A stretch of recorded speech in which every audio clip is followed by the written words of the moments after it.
warahmatullahi wabarakatuh. Pada kuliah rekayasa rantai pasok kali ini kita bahas mengenai network design in the supply chain. Oke. Pertama adalah learning objektif dari pembelajaran kali ini adalah pertama memahami peran dari desain jaringan dalam rantai pasok. Yang kedua adalah mengidentifikasi faktor-faktor yang mempengaruhi keputusan desain jaringan rantai pasok. Kemudian yang ketiga mengembangkan kerangka untuk membuat keputusan desain jaringan. Kemudian menggunakan optimasi untuk penentuan lokasi fasilitas dan penentuan alokasi kapasitas. Yang pertama adalah keputusan perancangan jaringan rantai pasok. Yang pertama adalah meliputi keputusan terkait dengan peran dari fasilitas tersebut. Perannya apa? Contoh misalkan perannya apakah sebagai manufakturer, pabrikan, atau sebagai distributor, atau sebagai retail. Nah, kemudian proses yang ada di sana apa? Kalau pabrikan juga harus jelas, sebab contohnya misalkan kalau di otomotif, gitu ya, tidak semua proses itu dalam satu lokasi. Bisa jadi dipisah menjadi dua lokasi. Misalkan yang pertama adalah manufakturernya, kemudian manufacturingnya, kemudian yang kedua adalah mungkin di lokasi yang lain adalah proses assembly. Nah, ini harus jelas proses apa di dalam fasilitas tersebut. Kemudian keputusan berikutnya adalah terkait dengan lokasi fasilitasnya, ya, di mana fasilitas tersebut ditempatkan, gitu ya. Misalkan kalau pabriknya ditempatkan di mana, distributornya di mana, kemudian retailnya di mana. Kemudian alokasi kapasitas. Nah, ini terkait dengan apa? Kapasitas dari setiap fasilitas tersebut. Yang terakhir adalah alokasi pasar dan pasokannya, gitu ya.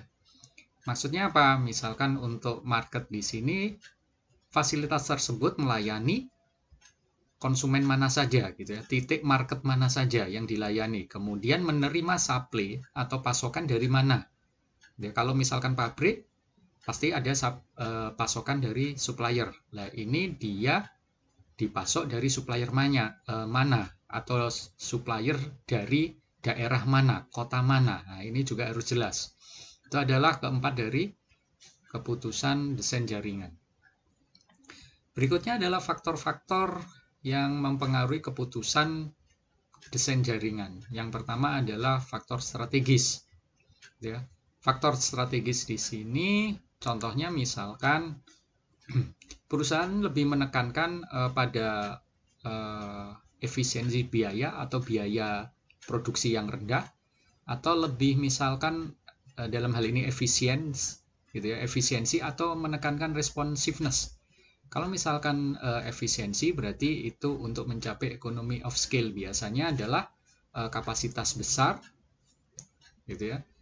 Dan bisa jadi untuk efisien ditempatkan di negara-negara yang berbiaya rendah. Nah, kalau responsiveness berarti perusahaan harus membuka fasilitas yang lebih mendekati ke market, gitu ya, sehingga bisa jadi nanti jumlahnya lebih banyak dibandingkan kalau yang lebih ke arah efisiensi, gitu ya. Kemudian faktor yang kedua adalah teknologi. Nah, biasanya di sini kalau suatu produk, gitu ya, membutuhkan investasi yang cukup besar dalam memproduksi produk tersebut, maka sebaiknya ya di sini kapasitas tinggi, gitu ya, berarti mendirikan satu fasilitas tapi kapasitasnya tinggi, besar, tetapi jumlahnya sedikit, gitu. Beda kalau misalkan dalam hal ini hanya diperlukan investasi yang rendah. Nah, bisa jadi kemudian itu dibuka di banyak tempat fasilitas tersebut, gitu ya, karena investasinya rendah. Berikutnya adalah faktor makroekonomi. Nah, di sini pertama adalah terkait dengan tarif dan insentif pajak. Tarif ini biasanya berkaitan dengan biaya impor dan ekspor, gitu ya.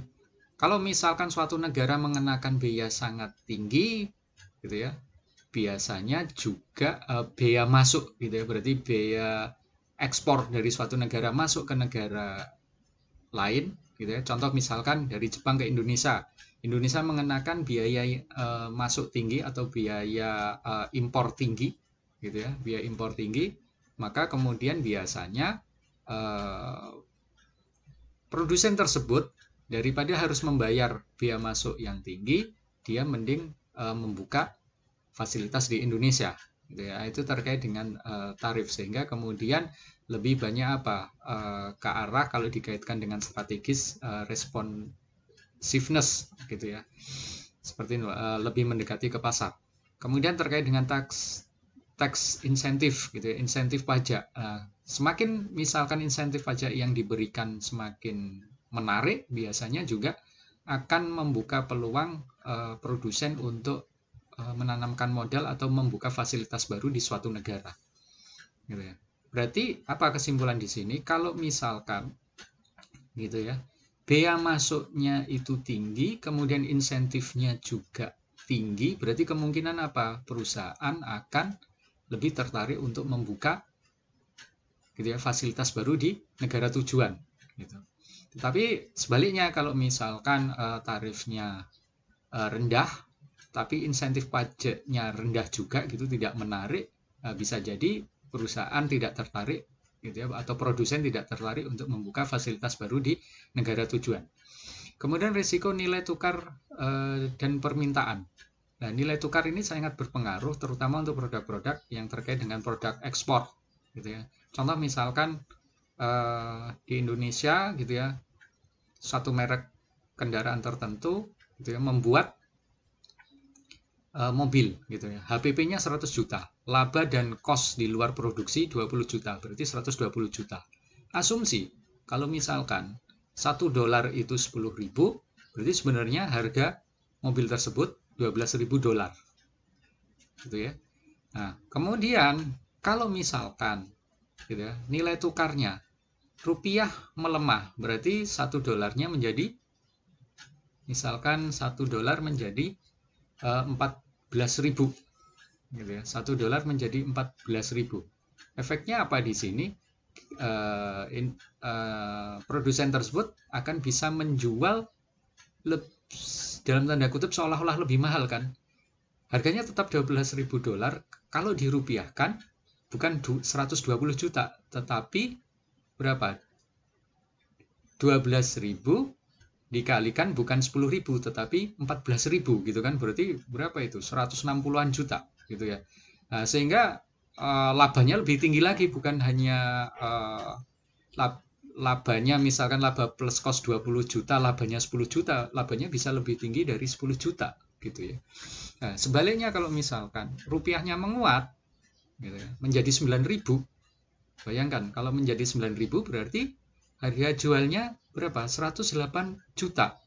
Padahal apa di sini, gitu ya, terkait dengan HPP-nya saja sudah 100 juta, gitu. Tadi cost-nya 10 juta, ya berarti tekor dong, gitu. Nggak dapat laba malah tekor, gitu. Nah, ini sangat risiko perubahan fluktuasi nilai tukar ini sangat berpengaruh terhadap ekspor impor, gitu ya. Sehingga pada saat kemudian, contoh misalkan seperti tadi kasusnya, gitu ya, rupiah menguat, mungkin produsen yang ada di Indonesia berpikir untuk daripada mengekspor, mungkin mending buka pabrik baru di negara tujuan yang di Indonesia ditutup saja, gitu ya.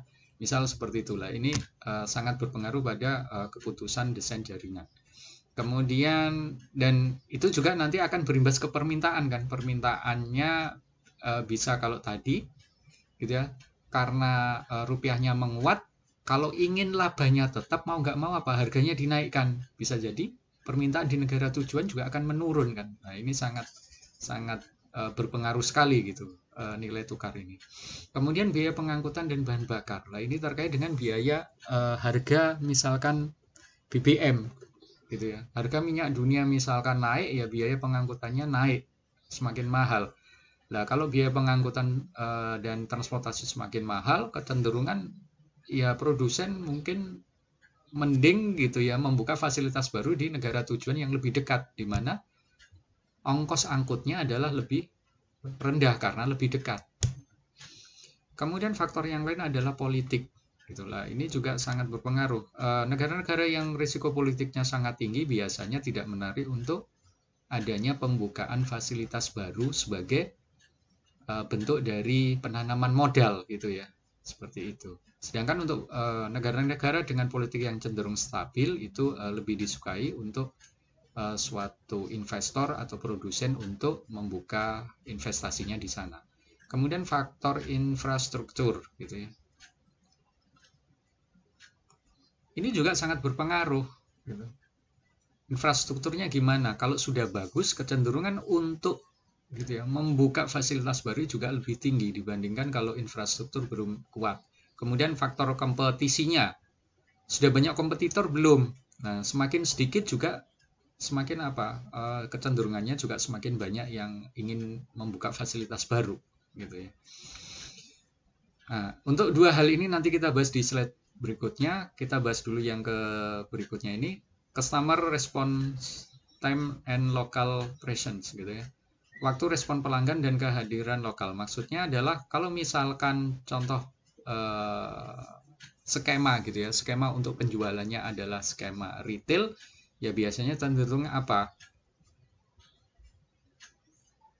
Cenderungnya konsumen kan tidak ingin jauh-jauh untuk mendapatkan barang tersebut gitu ya. Nah, sehingga dibutuhkan kehadiran lokal gitu ya. Makanya kemudian kayak modern market itu kenapa gitu ya, menjamur mungkin di tiap kelurahan ada, itu karena itu sistemnya retail. Lah, orang biasanya kalau hanya belanja kepingin retail ya inginnya yang deket-deket saja. Berbeda dengan grosir. Kalau grosir cenderung orang dan orang yang beli grosir ini kan lebih sedikit. Nah, dan untuk grosir cenderung fasilitas yang dibuka di suatu wilayah itu lebih sedikit.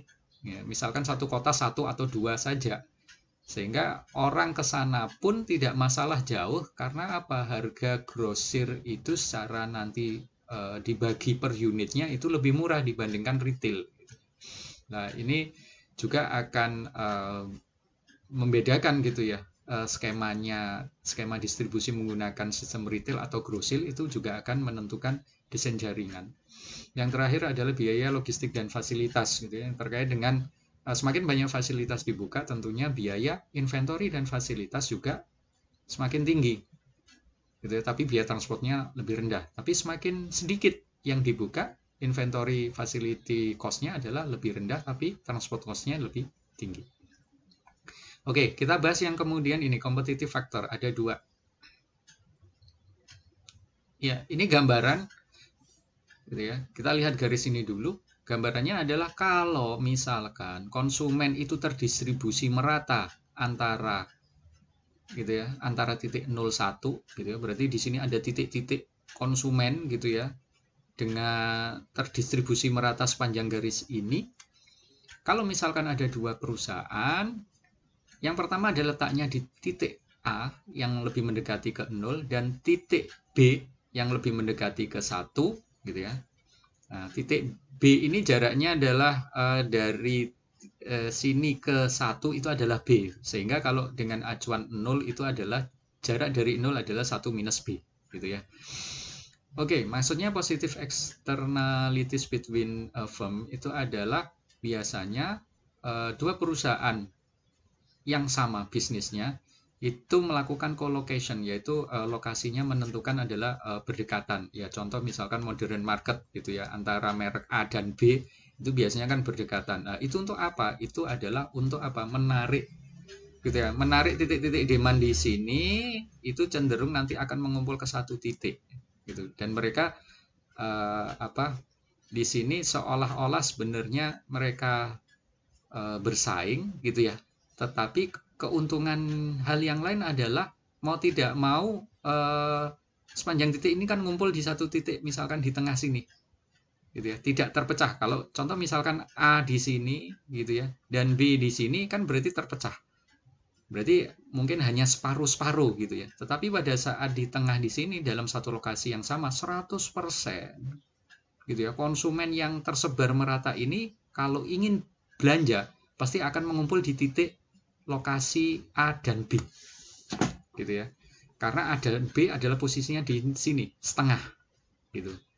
Nah, itu keuntungan dari co-location, yaitu mengumpulkan semua konsumen dalam satu lokasi, gitu ya.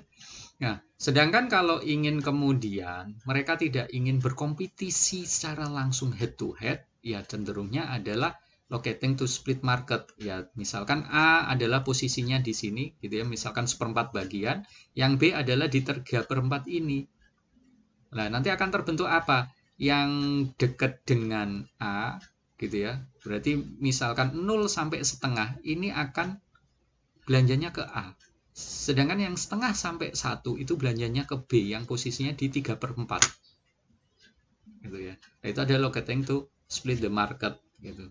Berarti kalau di split itu nanti akan apa? Terpecah setengah, setengah, gitu ya. Berbeda kalau tadi, kalau menyatu itu kemudian 100% akan mengumpul semua di satu titik. Sedangkan kalau di split, nah, akan terbagi, gitu ya. Akan terbagi. Itu gambaran dari atau penjelasan dari faktor kompetitif, gitu ya. Oke, kemudian kerangka untuk penentuan keputusan desain jaringan. Secara umum ada 4 fase. Fase pertama ini adalah merupakan strategi rantai pasoknya, gitu ya, yang melibatkan kompetitif strategi, global competition, internal constraint, gitu, yang sudah kita bahas di bab-bab awal. Kemudian fase 2 adalah regional facility configuration, gitu, yang mempertimbangkan ini production teknologi, competitive environment, aggregate factor, tarif, gitu ya, regional demand, politik, itu di fase 2. Berikutnya adalah fase 3, menentukan lokasi yang diinginkan. Berarti di sini menentukan bisa jadi ada satu atau beberapa lokasi yang potensial. Nah, fase keempat adalah pemilihan lokasi dengan mempertimbangkan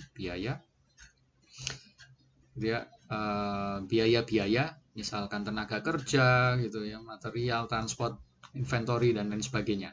Gitu. Itu gambaran dalam merencanakan jaringan rantai pasok, gitu. Ini ada 4 fase. Oke, di fase 1 di sini tentunya harus jelas, gitu ya, mendefinisikan secara jelas dari strategi bersaing perusahaan. Kemudian perusahaan juga harus memperkirakan kemungkinan adanya perubahan persaingan secara global maupun lokal, gitu ya, sehingga perlu adanya forecast, gitu ya, nanti seperti apa baik secara global maupun lokal. Kemudian mengidentifikasi constraint, gitu ya, terkait dengan ketersediaan modal, gitu.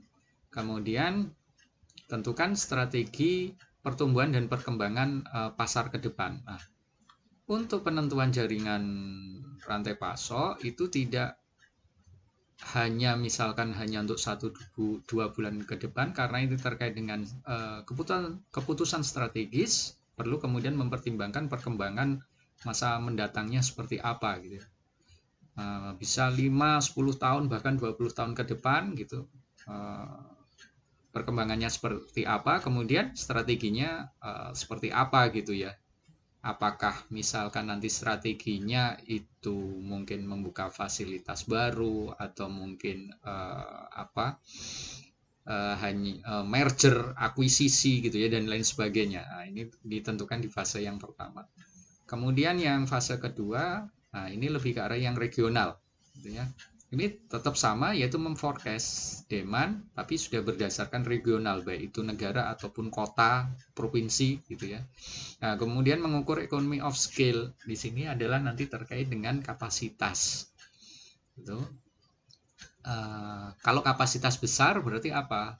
Jumlah fasilitasnya sedikit. Kalau kapasitas kecil berarti fasilitasnya banyak, gitu kan. Nah, kemudian berikutnya identifikasi risiko permintaan, gitu ya, risiko nilai tukar, risiko politik, tarif, gitu ya, insentif pajak, ekspor impor, batasan ekspor impor, dan lain sebagainya. Lah, ini perlu dipertimbangkan faktor-faktor ini di tahap kedua. Kemudian yang terakhir ya tentunya mengidentifikasi kompetitornya siapa saja. Nah, kemudian fase ketiga adalah memilih gitu ya sekumpulan potensial lokasi gitu ya, lokasi potensial.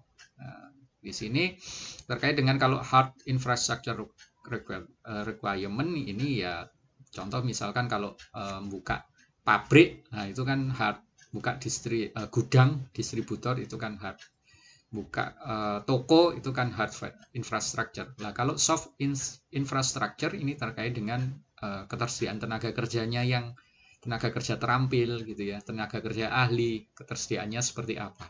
Itu di fase 3. Nah, hard ini juga infrastruktur bukan hanya gedungnya saja gitu ya. Misalkan fasilitas lain, misalkan masalah jalan gitu ya, kemudian telekomunikasi dan lain listrik gitu ya. Itu juga dipertimbangkan di sini hard infrastructure. Yang terakhir tentunya ya pemilihan lokasi itu sendiri.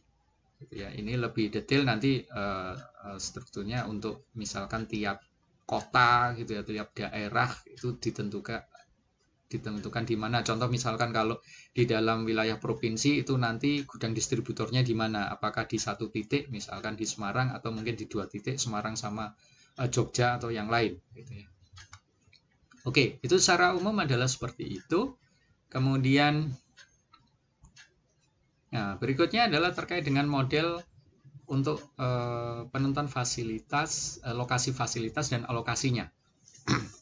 Nah, di sini tentunya tujuan akhirnya adalah ingin memaksimasi profitabilitas keseluruhan dari rantai pasok, gitu ya. Sehingga dapat apa? Menyediakan produk yang sesuai, gitu ya, dengan tingkat responsiveness yang sesuai untuk si konsumen.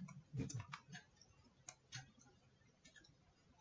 Nah, tentunya nantinya akan ditemukan banyak trade-off selama mendesain jaringan. Gitu ya. Contoh seperti tadi, kalau ingin fasilitasnya sedikit, biayanya memang rendah untuk biaya fasilitas dan persediaan. Tetapi di sisi yang lain, karena sedikit, bisa jadi apa? Biaya transportasinya lebih tinggi. Makanya nanti dicari yang paling optimal gitu ya, karena adanya trade-off ini. Kalau tidak ada trade-off, semua bisa kemudian diselesaikan dengan diferensiasi gitu ya, sama dengan 0. Gitu. Berikutnya adalah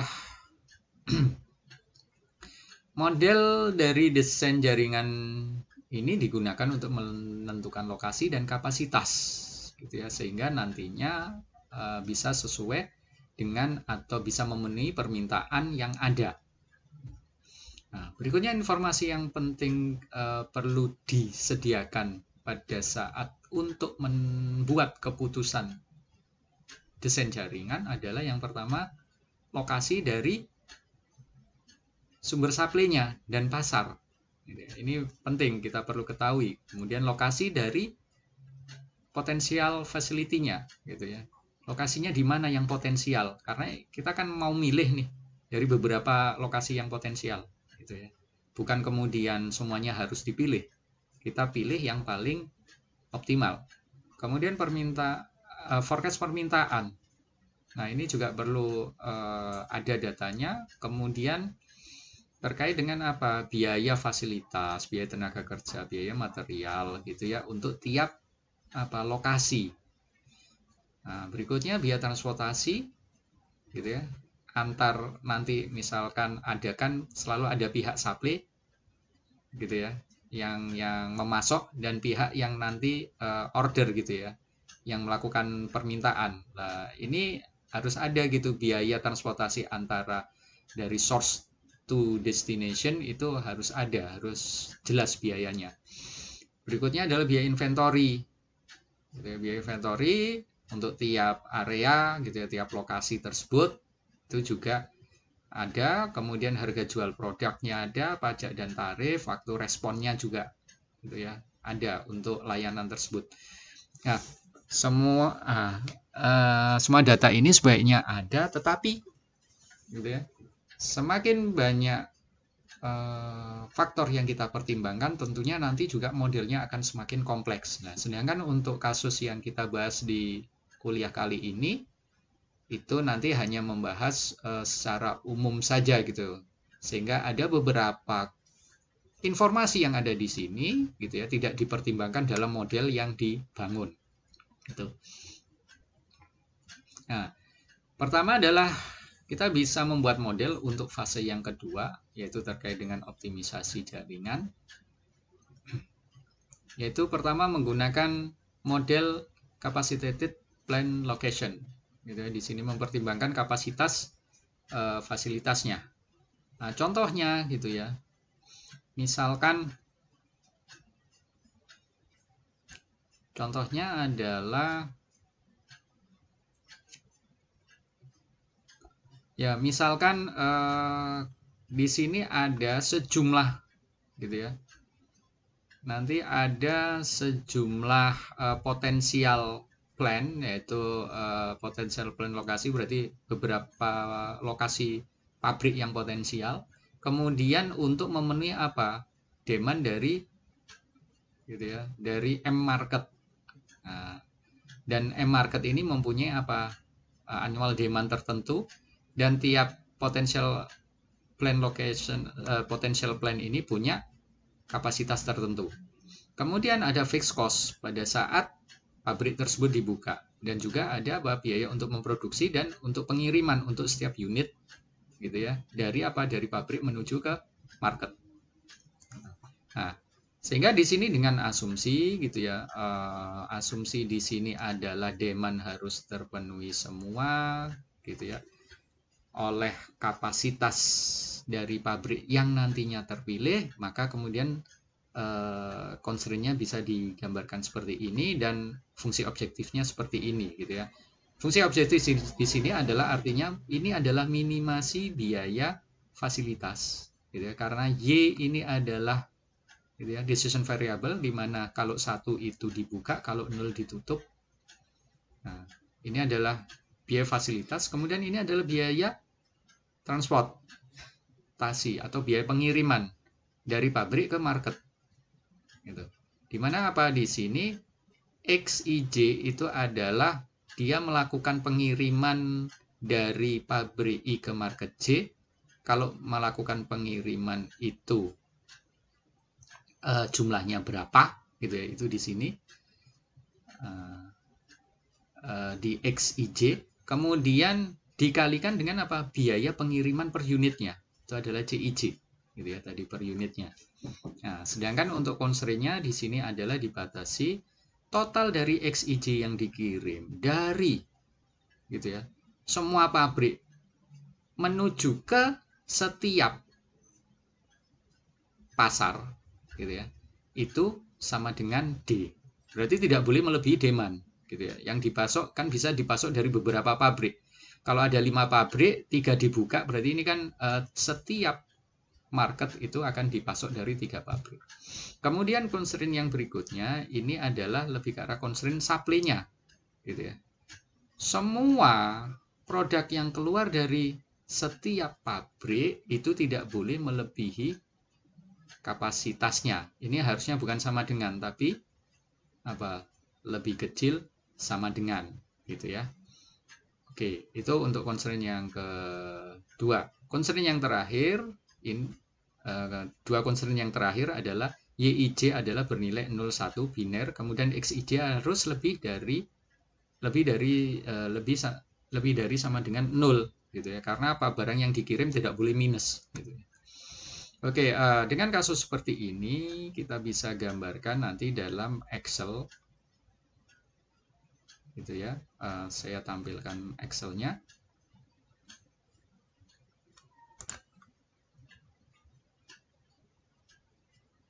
Ya, seperti ini. Ini contoh kasus gitu ya yang ada di buku. Nah, ini supply-nya. Ya. Kemudian ini adalah demand-nya, berarti tujuannya. Ya. Ini adalah biayanya, biaya produksi dan biaya transportasinya. Ya, segini ini. Kemudian ini demand-nya untuk tiap wilayah, misalkan di sini North America 12 gitu ya. 12 juta berarti kan, 12 juta. Kemudian 8 juta, 14 juta dan seterusnya. Ini adalah demand-nya untuk per wilayah ini. Kemudian ini fixed cost. Kalau dibuka di pabrik di wilayah ini adalah fixed cost-nya masing-masing ini. Nah, di sini ada minimal capacity dan maksimal capacity. Gitu ya. Kalau minimal capacity fixed cost-nya ini, maksimal capacity fixed cost-nya ini. Gitu ya. Nah, kemudian ini decision variable. Berarti nanti kan ditentukan gitu ya. Dikirim dari North America ke North America itu berapa unit gitu kan, dan seterusnya. Nah, sementara ini dinulkan dulu. Kemudian pabrik yang dibuka ini kan pabrik dengan kapasitas rendah gitu ya. Ini pabrik dengan kapasitas tinggi, ini adalah totalnya. Kemudian nah sekarang ke constraint. Constraint yang ini ya G14 gitu ya. G14 dikalikan H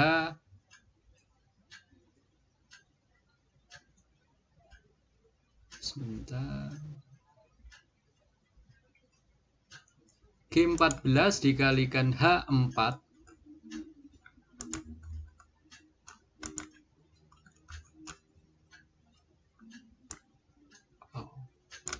dikalikan H4 yaitu fix-nya gitu ya. Itu sama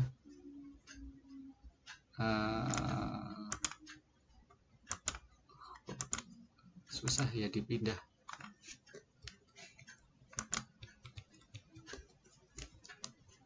Oke. Sebentar.